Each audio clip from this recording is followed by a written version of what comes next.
Business Bites powered by Sagicor. Hello, I'm Cody Ann Barrett with your business updates for today. Women may face a greater risk of losing their jobs to artificial intelligence in Jamaica, with new research suggesting that many of the occupations most exposed to automation are female-dominated. The findings come from research conducted by former University of Technology Jamaica UTech Dean Professor Paul Golding using International Labour Organization methodology and Jamaica's labour market data. About 112,000 males and about 144,000 females are exposed.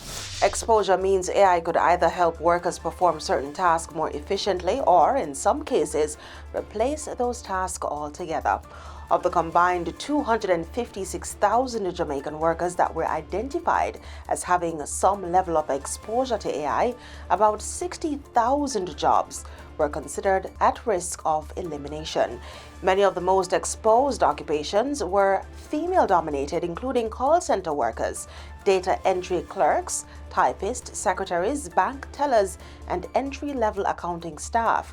And this could have wider implications for Jamaican households. What we know from the data is that 44% of households in Jamaica are headed by women. So 4 out of 10 households are headed by women.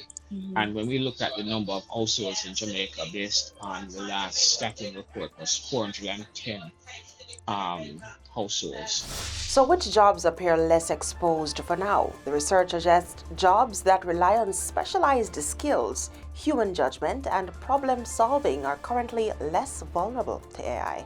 Think healthcare workers, cleaners and helpers, technology professionals, and some skilled trades. At the same time, the Director of Consulting Services at PwC, Hugh Thompson, says future job security may depend less on a person's profession and more on their ability to effectively work alongside AI.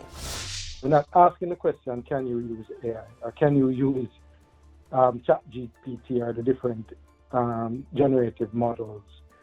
We're looking for persons who can work alongside the AI from the perspective of being able to know when to use AI, when not to use AI, when and how to evaluate the results that AI is putting out, and be able to demonstrate that confidence to hold yourself to account for the results. So what we're looking for is critical thinkers, persons who exercise appropriate judgment and can ultimately leverage AI to add value to an organization.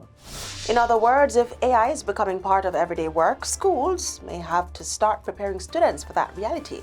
And that was one of the recommendations by Thompson, who says the focus should be on teaching students how to use AI rather than pretending it does not exist.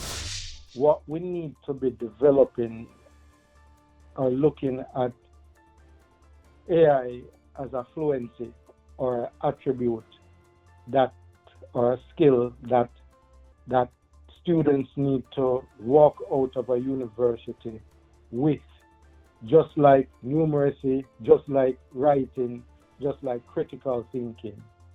So we need to enable them to be able to work alongside, but be able to ring fence and manage AI in a way that adds value.